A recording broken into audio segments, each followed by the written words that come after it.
Hey guys, Jack Kantus here with some more Mass Effect, and I thought I'd skip that intro thing and just get right into the bullshit. Kill these damn... I think I'm about to die.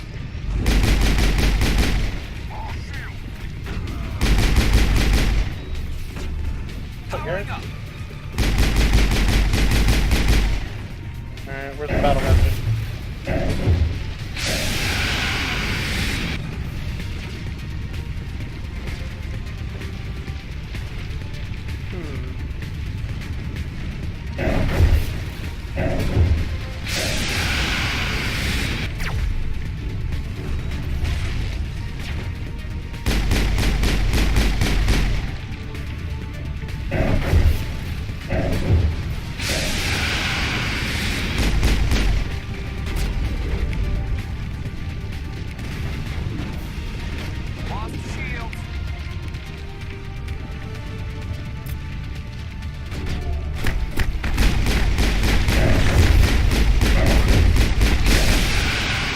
Got him.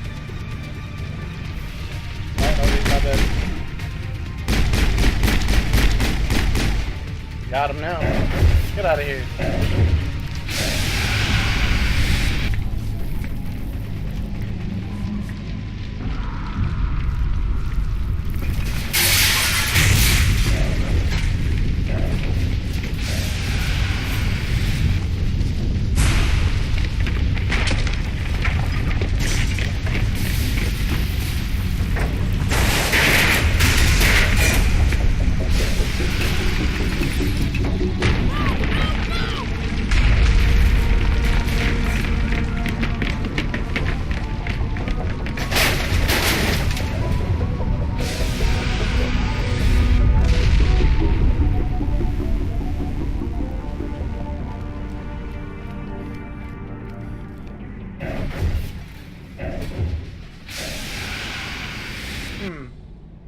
That wasn't as bad.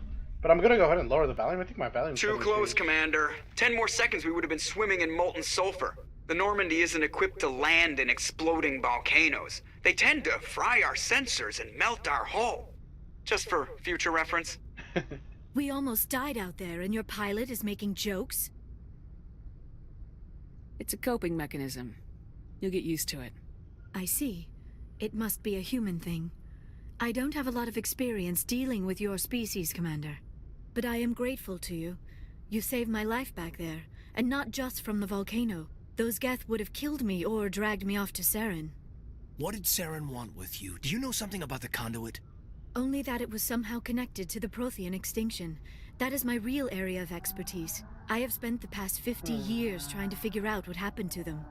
Just how old are you exactly? I hate to admit it, but I am only 106. Damn! I hope I look that good when I'm your age. A century may seem like a long time to a short-lived species like yours, but among the Asari, I am barely considered more than a child. That is why my research has not received the attention it deserves. Because of my youth, other Asari scholars tend to dismiss my theories on what happened to the Protheans. Okay. Sorry, just guys taking a drink. I've got my own theory on why the Protheans disappeared. With all due respect, Commander, I have heard every theory out there. The problem is finding evidence to support them. The Protheans left remarkably little behind. It is almost as if someone did not want the mystery solved. It is like someone came along after the Protheans were gone and cleansed the galaxy of clues. But here is the incredible part. According to my findings, the Protheans were not the first galactic civilization to mysteriously vanish. This cycle began long before them. Where'd you come up with this theory? I thought there wasn't any evidence. I have been working on this for 50 years. I have tracked down every scrap and shred of evidence. Eventually, subtle patterns start to emerge, patterns that hint at the truth. It is difficult to explain to someone else. I cannot point to one specific thing to prove my case. It is more a feeling derived from a half-century of dedicated research. But I know I'm right, and eventually I will be able to prove it. There were other civilizations before the Protheans. This cycle has repeated itself many times over. If the Protheans weren't the first, then who was? I don't know. There is barely any evidence on the Protheans, even less on those who came before them. I cannot prove my theory, but I know I am right. The galaxy is built on a cycle of extinction. Each time a great civilization rises up, it is suddenly and violently cast down. Only ruins survive. The Protheans rose up from a single world until their empire spanned the entire galaxy. Yet even they climbed to the top on the remains of those who came before. Their greatest achievements, the mass relays and the Citadel, are based on the technology of those who came before them. And then, like all the other forgotten civilizations throughout galactic history, the Protheans disappeared. I have dedicated my life to figuring out why. They were wiped out by a race of sentient machines, the Reapers. The Reapers? But I have never heard of... How do you know this? What evidence do you have? There was a damaged Prothean beacon on Eden Prime. It burned a vision into my brain. I'm still trying to sort out what it all means. Visions? Yes, that makes sense. The beacons were designed to transmit information directly into the mind of the user. Finding one that still works is extremely rare. No wonder the Geth attacked Eden Prime. The chance to acquire a working beacon, even a badly damaged one, is worth almost any risk. But the beacons were only programmed to interact with Prothean physiology. Whatever information you received would have been confused, unclear. I am amazed you were able to make sense of it at all.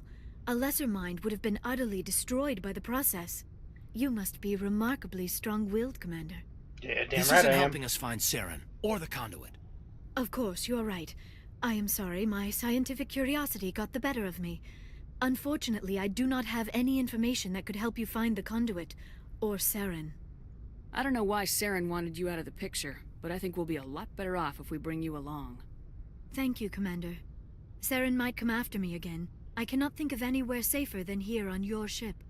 And my knowledge of the Protheans might be useful later on. And her biotics will come in handy when the fighting starts. Good to have you on the team, Liara. I love Rex. Thank you, Commander. I am very grateful. Oh, I am afraid I am feeling a bit lightheaded. When was the last time you ate, or slept? Dr. Chakwa should take a look at you. It is probably just mental exhaustion, coupled with the shock of discovering the Protheans' true fate. I need some time to process all this. Still, it could not hurt to be examined by a medical professional. It will give me the chance to think things over. Are we finished here, Commander? We can talk again after you've seen the doctor. The rest of you, dismissed. Mission reports are filed, Commander. You want me to patch you through to the Council? Patch him through, Joker. Setting up the link now, Commander. We've received your report, Commander. I understand Dr. Tassoni is on the Normandy. I assume you're taking the necessary security precautions. Liara's on our side. The Geth were trying to kill her. Benezia would never allow Saren to kill her daughter. Maybe she doesn't know. Or maybe we don't know her. We never expected she could become a traitor. At least the mission was a success. Apart from the utter destruction of a major Prothean ruin. Was that really necessary, Shepard? The Geth were crawling all over those ruins. We were lucky to make it out alive. Of course, Commander. The mission must always take priority. Good luck, Commander. Remember, we are all counting on you. Finally. Some respect. Achievement. What's this? Examine. Ooh. Codex. Alright. What are we doing now? So, if you guys didn't notice, my squad got a little bit more equipment. I just happened to put it on there. I leveled up as well, so I put a little bit more points in there. Point defense system. Nice. Codex. Alright, where are we going? I have to go down? Or Navigator Pusley? What's up, buddy?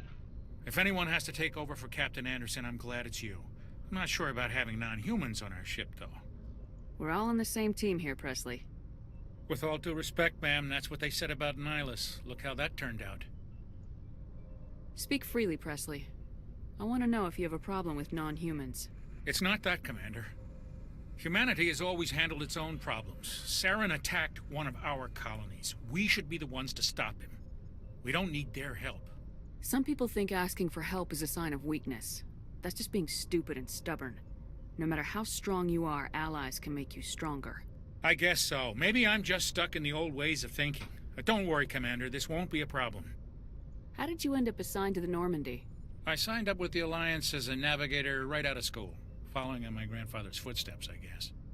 My first posting was on the Agincourt. We were one of the first reinforcements to arrive at Elysium after the Blitz hit. And those raiders were no match for an Alliance frigate. Of course, the only reason the colony was still standing was because of you, Commander. I can't believe you held out as long as you did. How'd you end up on the Normandy? I got my officer's commission after Elysium. Must have made an impression on the right people. Captain asked for me when he was picking his crew. Carry on, Presley. Yes, ma'am. Yeah, Paragon points. Woo. Alright, let's go talk to the rest of the crew. See how they're doing. We haven't really talked to them in a while.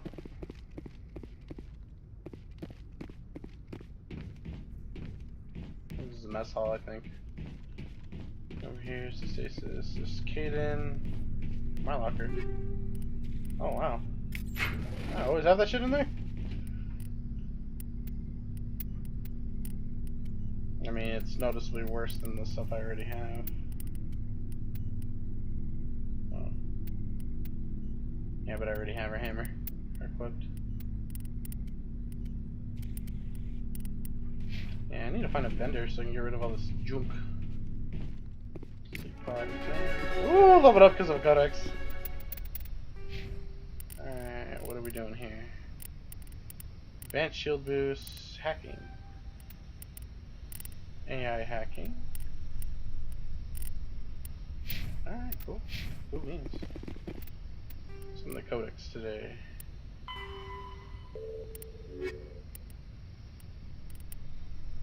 Technology. In the early 2160s, the Alliance began aggressive colonization of worlds in the Skyllian Verge, much to the dismay of the Batarians, who had been developing the region for several decades. In 2171, the Batarians petitioned the Council to declare the Verge a zone of Batarian interest. The Council refused, however, declaring unsettled worlds in the region open to human colonization. In protest, the Batarians closed their Citadel embassy and severed official diplomatic relations with the Council, effectively becoming a rogue state. They instigated a proxy war in the Verge by funneling money and weapons to criminal organizations, urging them to strike at human colonies. Hostilities peaked with the Skyllian Blitz of 2176, an attack on the human capital of Elysium by Batarian-funded pirates and slavers. In 2178, the Alliance retaliated with a crushing assault on the moon of Torfin, long used as a staging base by Batarian-backed criminals. In the aftermath, the Batarians retreated into their own systems and are now rarely seen in Citadel space. So that's where I'm the hero from. I'm the hero of the Battle of the Blitz. So apparently I was the only one who held out. Let's go see what's going on over here. Ooh. Nice. Get some first aid stuff. Dr. Chakwas. Yes, Commander? Is there something you need? How did you end up serving on an Alliance ship? I enlisted right out of med school. Earth always seemed boring to me. Too safe, too secure. I figured the colonies were teeming with exotic adventure. I wanted to travel the stars, tending the wounds of tough soldiers with piercing eyes and sensitive souls. Turns out military life isn't quite as romantic as I'd imagined. But humanity needs the Alliance if we want to keep expanding through the Traverse, and the Alliance always needs good doctors. So I stayed on to do my part. I talked to her about this, but I like talking to her. I should go. Goodbye, Commander. She has a very famous voice actress. Oh, this is where Liara's hanging out. Got any goodies for me? Hello. What's up, Liara? Commander, are you coming to check up on me? You look much better. How are you feeling? Dr. Chakwas assures me I am going to be fine. I was impressed with her knowledge of Asari physiology. You're in good hands. Dr. Chakwas knows what she's doing. I never properly thanked you for saving me from the Geth, Commander. If you hadn't shown up, I'm just glad we got there in time. So am I. I know you took a chance bringing me aboard this ship. I have seen the way your crew looks at me. They do not trust me. But I am not like Benezia. I will do whatever I can to help you stop Saren. I promise. Don't worry, Liara. I trust you. I know you won't let me down. It means a lot to hear you say that, Commander. Thank you. Tell me about yourself, Liara. Me? I am afraid I am not very interesting, Commander. I spend most of my time on remote digs, unearthing mundane items buried in long-forgotten Prothean ruins. Sounds dangerous. And lonely. Sometimes I would run afoul of indigenous life forms or stumble across a small band of mercenaries or privateers, but I was always careful. Until the Geth followed me to Artemis Tau. I never found myself in any situation my biotics could not handle. As for the solitude, well, that is one aspect that most appealed to me. Sometimes I just need to get away from other people. You don't like other people? I suppose it comes from being a matriarch's daughter. People expected me to follow in Benezia's footsteps. They wanted me to become a leader of our people. Matriarchs guide their followers into the future. They seek the truth of what is yet to come. Maybe that's why I became so interested in the secrets of the past. It sounds so foolish when I say it out loud. It sounds like I became an archaeologist simply to spite Benezia. All children rebel against their parents. It's a natural part of growing up. Aha, you share the wisdom of the matriarch, Shepard. That is exactly what Benezia said when I told her of my decision. But there was more to it than that. I felt drawn to the past. The Protheans were these wondrous, mysterious figures. I wanted to know everything about them. That is why I find you so fascinating. You were marked by the beacon on Eden Prime. You were touched by working Prothean technology. Sounds like you want to dissect me in a lab somewhere. What? No, I did not mean to insinuate. I never meant to offend you, Shepard. I only meant that you would be an interesting specimen for an in-depth study. No, that's even worse. Calm down, Liara. I was only joking. Joking? Oh, by the goddess, how could I be so dense? You must think I am a complete and utter fool. Now you know why I prefer to spend my time in the field with data disks and computers. I always seem to say something embarrassing around other people.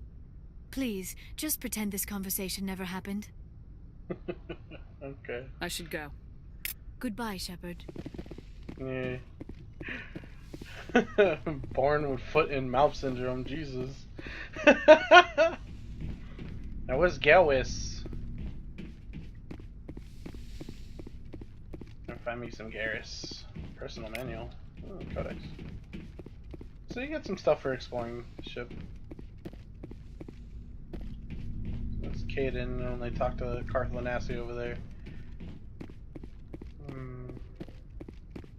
What is? Activate elevator. Ooh, so fancy.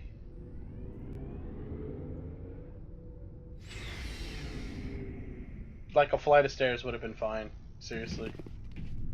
I may be lazy, but I'm not that lazy. And my man! Shepard, what can I do for you? What's your story, Rex? There's no story. Go ask the Quarian if you want stories. You Krogans live for centuries. Don't tell me you haven't had a few interesting adventures. Well, there was this one time the Turians almost wiped out our entire race. That was fun. I heard about that. You know, they almost did the same to us. It's not the same. It seems pretty much the same to me.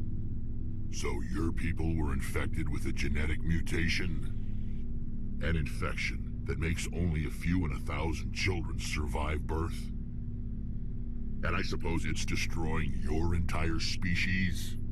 I suppose it isn't all the same. I don't expect you to understand, but don't compare humanity's fate with the Krogan. I was just making conversation. I wasn't trying to upset you. Your ignorance doesn't upset me, Shepard. As for the Krogan, I gave up on them long ago. The genophage infected us, but it's not what's killing us.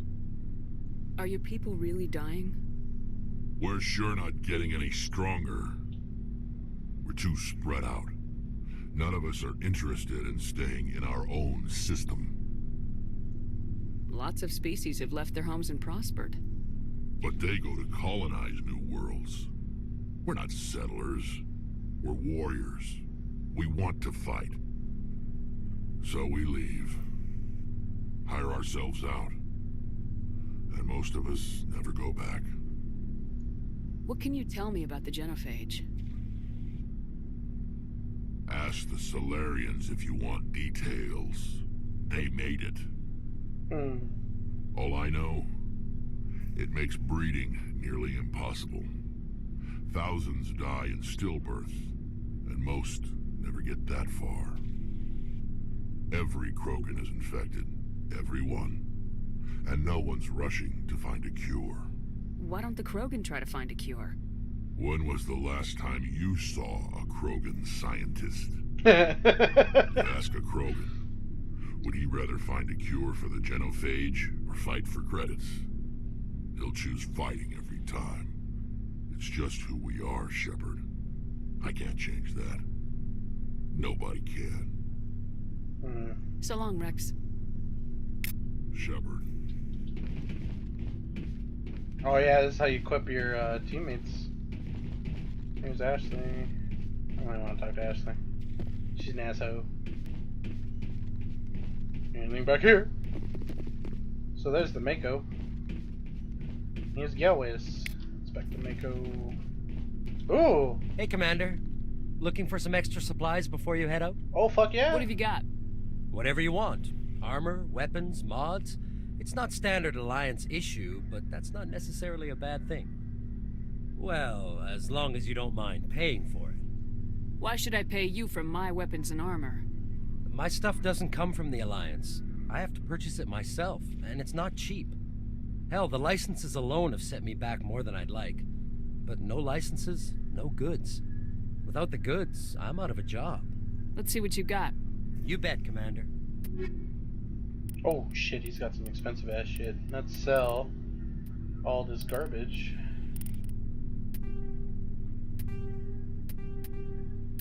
Yeah, all this shit, sell it. I have so much of it. I don't really need any of this anyways. It's just like really basic shit. Maybe I could save up and get something good. Damn, how much bullshit do I have? Oh my. Okay, cool. Jesus. Looking for supplies? Investigate new items. How often will you get new items? Well, that depends on how many licenses you've purchased. But I'll rotate items on a regular basis regardless. And anytime we land someplace with a big enough port, I'll buy, sell, and trade whatever I can. Check back often. I need to move items quickly, so only the most basic items will be stocked consistently. Licenses. What are licenses? Why do you need them? Manufacturers sell licenses. Each license allows me to buy and sell a certain brand of products. I already have several basic ones, but you'll need to buy more if you want me to bring in different brands. Many of the best licenses are hard to get, but they're well worth the cost if you can find them. What do the different manufacturers offer? There are too many for me to keep track of, but each license will explain what it's good for. Not right now, thanks. No problem. Keep checking back. Job. Galways! Commander, nice work out there. I knew working with the Spectre would be better than life at CSEC. Have you worked with the Spectre before? Well, no, but I know what they're like. Spectres make their own rules. You're free to handle things your way. At CSEC, you're buried by rules. The damn bureaucrats are always on your back. For the most part, the rules are there for a reason. Maybe. But sometimes it feels like the rules are only there to stop me from doing my work. If I'm trying to take down a suspect, it shouldn't matter how I do it, as long as I do it. But CSEC wants it done their way. Protocol and procedure come first. That's why I left. So you just quit because you didn't like the way they do things? There's more to it than that. It didn't start out bad, but as I rose in ranks, I got saddled with more and more red tape. CSEC's handling of Saren was typical. I just couldn't take it anymore. I hate leaving. I hope you made the right choice. I'd hate for you to regret it later. Well, that's sort of why I teamed up with you. It's a chance for me to get off the Citadel. see how things are done outside CSEC. Either way, I plan to make the most of this. And without CSEC headquarters looking over my shoulder, well, maybe I can get the job done my way for a change. If getting the job done means endangering innocent people, then no. We get the job done right, not fast. Got it? I wasn't trying to. I understand, Commander. Sorry, Garrus. Gotta lay down the law. Wax! Sorry I butthurt you about the genophage. What's going on over here? Ooh. Codex.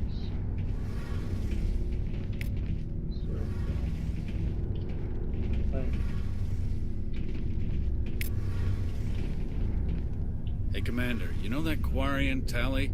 She's been spending all her time down here asking me about our engines. I'll tell her to leave you alone. What? No, she's amazing. I wish my guys were half as smart as she is. Give her a month on board and she'll know more about our engines than I do. She's got a real knack for technology, that one. I can see why you wanted her to come along. I figured she'd be a real asset to the team. You got an eye for Tally, Commander, but I'm guessing that's not why you came down here. Where else have you served, Adams? If you name a class of Alliance ship, I've probably served on it. Everything from dreadnoughts and carriers right down to frigates like the Normandy. My last assignment was on the Tokyo, only a cruiser, but she was a good ship. Couldn't hold a candle to the Normandy, though. I want to know more about the Normandy. She's the best ship I've ever served on, probably the fastest vessel ever designed. And she's the only one using the new Tantalus drive core. What's so special about the Tantalus drive core? Proportionally, it's about twice the size of any other vessel. Not only are we faster, but we can run at FTL speeds longer before we have to discharge the core. Fill me in on the IES stealth system. How does it work exactly? You can't hide a ship out in space. They emit too much heat and radiation. Too easy for sensors to pick them up, unless you find a way to capture those emissions. So our stealth systems trap the energy we give off in storage sinks built into the ship itself. No emissions to give away our location. Eventually the sinks have to be vented. More than a few hours silent running and they overheat. Cook us inside our own hull. There's no way for anyone to detect us? A visual scan can still pick us up. Anyone looking out a window can see us plain as day. You have to be pretty close to get an actual visual out in space. Most vessels rely on scanners. As long as the stealth systems are engaged, they can't see us. Not unless we accelerate to FTL speeds. Why doesn't it work with faster-than-light travel? Cranking up to FTL blue shifts our emissions, pushes them into frequencies too high to capture in the sinks. As soon as we make the jump, it's like setting off a flare. Sensors can pick up our location whenever we enter or exit FTL flight, but for short-range missions, our stealth systems are amazing, and we've got the only one. Carry on, Adams. Aye, aye, Commander. Interesting. Let's talk to Tali. Your ship's amazing, Shepard. I've never seen a drive core like this before. I can't believe you were able to fit it into a ship this small. I'm starting to understand why you humans have been so successful. I had no idea Alliance vessels were so advanced. The Normandy's a prototype, cutting-edge technology. A month ago, I was patching a makeshift fuel line into a converted tug ship in the flotilla. Now, I'm sitting on board one of the most advanced vessels in Citadel space. I have to thank you again for bringing me along. Traveling on a vessel like this is a dream come true for me. I had no idea you found ship technology so interesting. It comes with being a Quarian. The migrant fleet is the key to the survival of my people. Ships are our most valuable resource. But we don't have anything like this. We make do with cast-offs and second-hand equipment. We just try to keep them running for as long as we can. Some of the fleet's larger vessels date all the way back to our original flight from the Geth. I can't believe your fleet's still using ships that are 3 centuries old. They're constantly being repaired, modified, and refitted. They aren't pretty, but they work. Mostly. We've tried to make ourselves as independent as possible on the flotilla. Grow our own food, mine, and process our own fuel. But some things we just can't make on our own. A patch to maintain the hull integrity requires raw materials we just don't have. That's why our pilgrimages are so important. I want to know more about the pilgrimage. When my people reach maturity, We leave our birth ships and seek acceptance with a new crew. It's necessary to maintain genetic diversity among the fleet. But no ship wants to accept someone who will be a burden on them. So, to prove our worth, we embark on a pilgrimage. We set out alone, leaving the flotilla and our families behind us. We only return once we have found something of value we can bring back to the fleet. This is presented as a gift to the captain of the respective ship we wish to join. If the gift is accepted, we are welcomed into the crew. Can a captain choose to reject the gift? That doesn't happen often. Most captains are eager to increase the size of their crew. It increases their own standing in our society. Even when the gift is not particularly valuable, the captain usually accepts it out of a sense of tradition. However, there is a stigma to presenting a substandard gift. It's not the best way to make a good impression on a new community. Most pilgrims don't return until they find something worthwhile. I can't believe they just send you off alone. It's not like they just cast us out. Before we leave, we are given lessons in how to survive outside the flotilla, and given gifts to help us on our journey. We also receive implants to fight off sickness and disease. Generations of living in an isolated and highly controlled environment have left our immune systems weaker than most. By the time we leave the fleet, we are well equipped for the pilgrimage. This is a rite of passage for all Quarians. If it were dangerous, our numbers would suffer. Virtually every pilgrimage ends with a triumphant return and the ritual presentation of the gift to one of the fleet's captains. I want to talk about something else. Like what? Tell me about your people. Our lives aren't easy. Resources are scarce, and we are constantly on the move. Everything we do must in some way contribute to the continuation of the migrant fleet.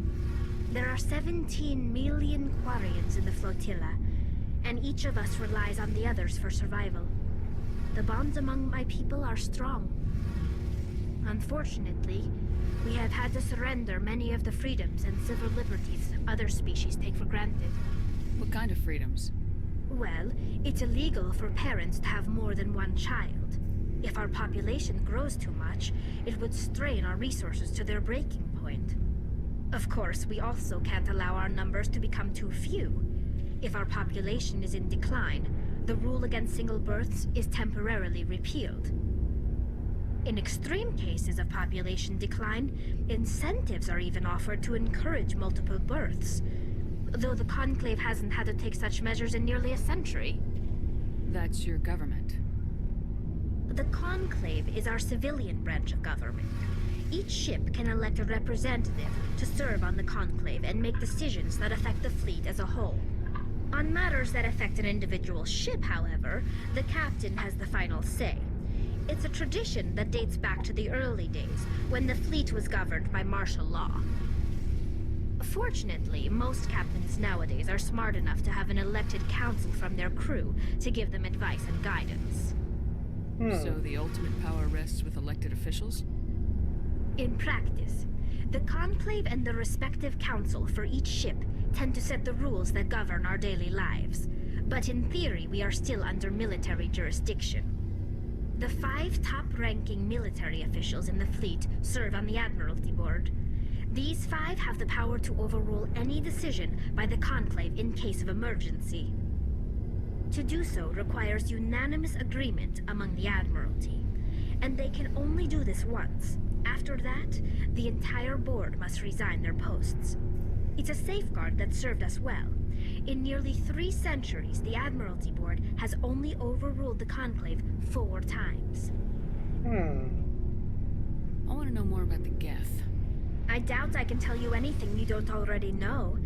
It's been almost 3 centuries since they drove my people into exile. All I know is the story of their origins. What they were when we created them, and how they turned on us. Interesting. The Geth were originally created to serve as an automated manual labor force. Initially, their intelligence was as limited as any VI. Over time, we made small modifications to their programming to allow them to perform more varied and complex tasks, bringing them closer and closer to true AI status. How come the Council didn't step in and stop you? This wasn't true AI research. We may have been skirting the bounds of the law, but we never did anything that was actually illegal. The changes were so insignificant, so gradual, that we were able to control them. Or so we thought. But one thing we underestimated was the power of the neural network. A million Geth thinking simultaneously created an inherently unstable matrix. So the Geth share brainpower? Many of the Geth's logic systems were designed to work in concert with other nearby Geth. Basically, the more of them you have in the group, the smarter they are. So there's some sort of group consciousness? No, nothing like that. They cannot share sensory data or information. Their programming cannot handle that much simultaneous input. Each Geth maintains an individual awareness and identity. The neural network only operates on a process-based level. It's basically the synthetic equivalent of a subconscious. But when they're in close proximity, they can coordinate low-level functional processes, freeing up more capacity for original or independent thought. What made them rebel? As we built more and more Geth, their effective intelligence became more sophisticated, more abstract. One day, a Geth began to ask its Quarian overseer questions about the nature of its existence. Am I alive? Why am I here? What is my purpose? As you can imagine, this caused a near panic among my people. I don't see what's so bad about those questions. The Geth were created to engage in mundane, repetitive, or dangerous manual labor. That's fine for machines, but it won't satisfy a sentient being for long. The Geth were showing signs of rudimentary self-awareness and independent thought. If the Geth were intelligent, then we were essentially using them as slaves. It was inevitable the newly sentient Geth would rebel against their situation. We knew they would rise up against us, so we acted first. A general order went out across all Quarian-controlled systems to permanently deactivate all Geth. The Geth responded to this order violently. Hey, you can't blame them for fighting for their survival. We had no other choice. The Geth were already on the verge of revolution. By acting quickly, we had a chance to end the war before it began. The hope was that most of the Geth would still be little more than machines, incapable of organized resistance. But they had progressed much further than anyone anticipated. The war was long and bloody. Millions upon millions of Quarians died at their hands. In the end, we were forced to flee our own homeworld. We feared the Geth would pursue us, but they never came beyond the Veil. Now we drift through space, exile searching for a way to reclaim what was once ours. I should go. See you later. Interesting. So you guys got a little bit of a lore on this episode, and then we're going to go into a different system in the next. I hope you guys enjoyed the series. I hope it's not too slow or boring for you guys. And go ahead and let me know in the comments below if you guys are enjoying the series. So, other than that, guys, subscribe if you're new. Hit the notification bell for impromptu streams and daily uploads. Discord and donation links are in the description below. If you could use to do so, it really helps out the channel. And thanks, guys. I hope you guys have a wonderful day wherever you guys are. Bye-bye.